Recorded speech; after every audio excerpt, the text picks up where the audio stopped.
I'm Captain Floppy Hat, here with another StarCraft 2. Today we have IMLosira, the red Zerg in the lower left corner, against LiquideHuk, the pink Protoss in the upper right hand corner. And here we have a little bit of early game banter asking about tournaments and such. Seeing if he's going to qualify tomorrow. I must say, one thing that I like about watching some of the high-level replays and the high-level players play is the fact that they're so nice and they talk so much at the beginning of the games. And here we can see LiquideHuk talking about Code B GSL, seeing if he's going to qualify tomorrow, and it looks like IMLosira is going to. Now, IMLosira down here did a quick little extractor trick, as you can see, because he was oversupplied for a second. So he's doing I'm not sure if that technically qualifies as an economic cheese, but it's kind of cheesy. I'm not sure how much of an advantage you actually get over that. So here we go, picking up some early gas, so he's probably going to try and do a little bit of early speedling pressure, or at least use it for map control. Here we have a Huk probe stealing some minerals and forcing those drones to go mine somewhere else. Alright, so here we have the spawning pool going down at 14 supply. Huk stealing more minerals off of there. Alright, so Huk is going to be doing a wall in here, very standard for the Protoss, especially since he sees him going a relatively early pool and really early gas. So he is going to be defending the run by. Now he's going to go down here and he's going to try and deny the expansion, but it looks like IMLosira is actually going to not try the expansion, but actually go see if he can get a little bit of scouting on. He has overlords outlined here and here. That's very bold placement for those overlords. It's not as bad as like with Terran, where you get the Marine that'll go and pick those things off so fast. At least Protoss has to wait until the Stalker, but they do get Stalkers relatively quickly. So here he's just going to sneak a drone in here. The Cybernetics core going down. He's going to see the timing on 2 gases. He's also going to see the chrono boost on the probe. So he does know that if he was going to try and 4-gate, he would be saving all of those chrono boosts. So he knows he's going to be a little bit safe and maybe try and do a little bit of pressure here to put the pressure on LiquideHuk and try and take control of this game. So here we go. We got 2 lings out, 4 lings out. Is he going to use it to secure? Yes, he's going to do a quick little scout around his base, make sure there's nothing funky, no proxies going on here, and then he's going to throw down his natural at the 21 supply. So it's not really a fast expand. It's not even that quick of expand. Oh, he's going to run right by the probe, though. That has luck. That Huk has just sitting right over here. Alright, so he's still got his scout right in here. As you can see, my normal 2-on-2 opponent here saying that he's kicking ass and taking names. I always like to see that. So if those of you that don't know, Clone is a great player, and I'm sure that I will be doing a lot more broadcasts of our 2-on-2 games together. We did hit Platinum for a while, so that was fun. Alright, so Speed is just now finishing up. Is he going to do anything with it? A lot of people think, oh man, I gotta get that speed, I gotta get that speed, gotta get it so quick, and then they don't do anything with it. Where really, that might have been a, good time to just spend that money somewhere else. So who knows? Let Clone here know that I am doing a broadcast, and let him know so he doesn't feel neglected. I don't like it when my teammates feel neglected. I'm a pretty nice guy about that, So here we go. Queen running down here, going to try and get a little larva puking going on. If we look at this, IMLosira has 34 supply. LiquideHuk has 34 supply, so very even right now. Actually, one of the things is that Protoss can take such an early lead because they can just chrono boost out these probes so fast. But then later on, Zerg will take it because with 2 bases, he can sit here, spawn larva, and just drone like a madman. Alright, so here comes the pressure. We got speedlings running in here. That is a lot of speedlings. What is he going to do with all this? But look at all these sentries. They are going to be able to wall off so well.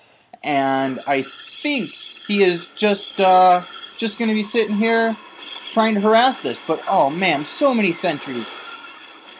Good force fields right there around there, trying to avoid the surround, keep the Nexus up. Here comes the Stalker. Now with this early pressure, hopefully Zerg wants to keep Protoss to one base. It doesn't look like it's going to happen.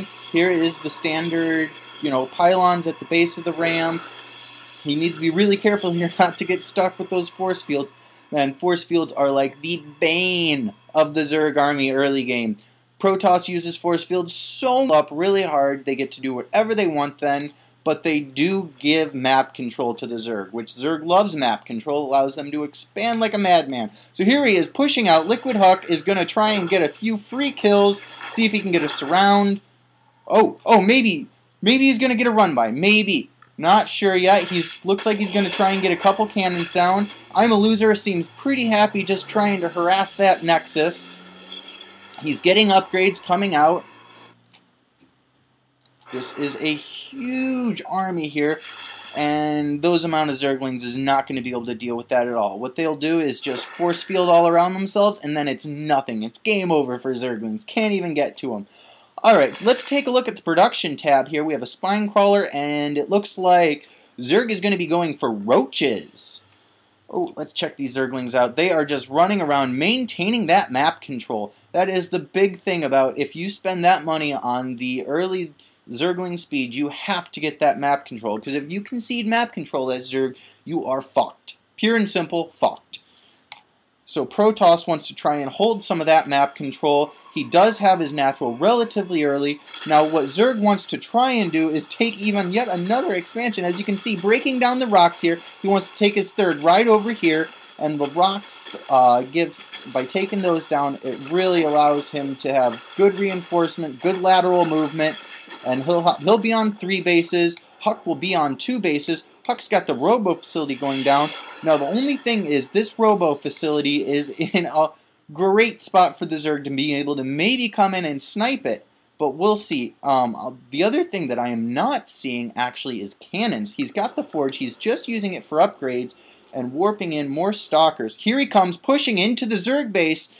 Now Zerg has to be careful while defending here. He does not want to get cut in half. He cancels what looks like it was a hatchery, pulling drones off, getting force fields, great force fields being laid down. The Queen might go down. He's low on health. This is a huge push, huge push. These roaches not able to do much force fielding. The Protoss is not taking hardly any damage here and just doing insane damage. This hatchery is probably going to go down. If he denies that, Huk will be on 2 bases compared to the Zerg's 1. Now here he is running out the backside and trying to get a free Overlord kill. Oh, knocks the force field down to be able to support the retreat, kills the Overlord. This is just great micro by Huk. So here we go. Zerg IMLosira is trying to now move out and apply some of his own pressure to deal with this army that's applying pressure here. Oh, losing another Overlord. Force fields out the roaches again, only having to deal with the Zerglings. This is not looking for IMLosira. Guardian Shield going up. All these roaches are just stuck like mice in a trap. Queens going down. No infusions. Looks like he's trying to run some drones away. Oh, yeah, he is going to transfer them back. Queen almost going down. More force fields at the back, not letting that roach army do anything. Queen goes down. Hatchery's going to be going down. Drones coming off. Trying to run these away. More force fields going down. No roaches. That is just great force field usage. And this is why so many people say that force fields are so overpowered for Protoss. Look at this. He doesn't even have to deal with the Zerg army. He just force fields them and done. So alright, going back, trying to make sure that he gets this down. If he gets this down, this is basically his game. Roach is finally coming in. They might be able to clean this up. Oh, are they going to get in? Stalkers are into the main. He gets a solid scout, though basically he already knows what he's going to find up here. But still, just kiting these roaches, sniping off a few drones. Just great play by LiquideHuk there, though he did not get the hatchery. Though we do have 2 evolution chambers down here. He's getting the carapace advancement for his ground units. Always a good idea.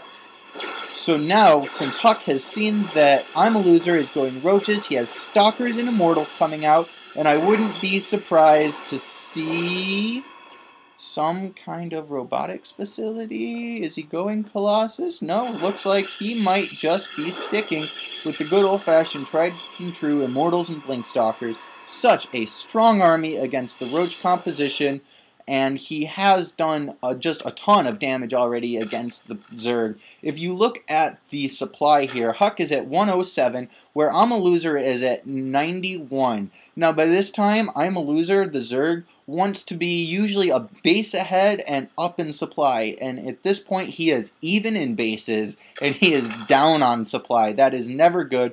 More queens coming out. He has got to expand. Here's the expansion going down, trying to pick up his third, but here LiquideHuk is coming in. He's even got the Observer in case that IMLosira's already got Burrow. He's also trying to open up his high yield. This, again, is not looking good. Roaches are not going to be able to hold this with 4 Immortals in the army and so many Stalkers. The only benefit that he does have is that there are no sentries in the army to cut all that in half. Getting an Overseer in here just in case of the DTs. He's got quite a few roaches, but I don't know if it's going to be enough to deal with that. The Observer did go down, which is always a good thing, because if you can take those Observers down, you cut the amount of robotics facility production, because they got to go back and get those Observers, or they got to leave themselves open to burrow roaches. Wow, this is just a huge army. IMLosira is starting to catch up in the supply count, and he is 5 ahead in the drone count. So that means that by far IMLosira has, well, they're just starting now to equal out. Just starting to equal out. So let's see. Let's look at the upgrade game here.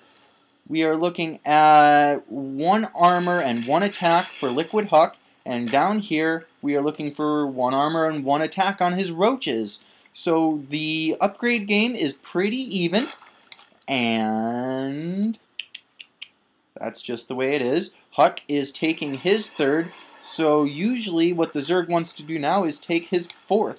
As you can see, he already took the time to try and bust down these rocks, so he does have the expansion available if he can get up there and do it. Now we have a big clash going down here at the Xel'Naga Cavern tower thing on Xel'Naga Caverns. Force fields going on, just a couple of them though, retreating with these roaches, trying to heal them up a little bit. Queen in the mix. There is an Observer, so Burrow will not do any good here. He almost has another armor upgrade, but is it going to be enough? Wow, look at all those force fields just cutting this army in half. Nothing that IMLosira can do about this, and they are just decimating this Zerg army. Now, what Zerg will often try and do is poke in, force the force fields, and then come back out, wait for the force fields, poke in again, and then just try and make all those sentries use up all of their energy. Now, here comes the counterattack. He's gone around the other way, trying to get us around. He's going to see this other base scouted here. All of these burrowed roaches just sitting there. He doesn't have burrowed movement. He is going to get a couple of them picked off. Nice force field. He's going to lose probably about a 1/3 of his army there. And this is just not looking good for IMLosira. The roaches just cannot contend with all of these force fields. It's just such a strong unit. And here we go. We have the fourth expansion going down at the high yield. Though he is going to... No, he didn't even get the cancel off on it. It just gets destroyed. He has another one. This is what we call a proxy hatch going down right here. Hopefully able to give him a little bit more production. Queen going down without getting a transfuse off. Roaches coming up, trying to defend this. Nice concave, but there are force fields in the mix. Now he needs to get in there, snipe out those sentries, so he's not dealing with that. He's trying to come around the other side and flank the army. Is it going to be enough? But all of these Immortals right in the back are just ripping through the roaches. The DPS is just too much for them to deal with. We have a Queen over here trying to get a few spikes in. We have a nice little flank coming off down here. It might just be enough to hold them off a little bit, but these Immortals are just decimating the roaches. It's not going to be enough. IMLosira is going to have to pull back. There's the blink, and there's the good game from Zerg. So that was a great, intense game, just so back and forth, and you can see how powerful those force fields are against the Roach army. So LiquideHuk pulling away another win over the Zerg. Well, everybody, I'm Captain Floppy Hat, and I am wishing you all a very good game.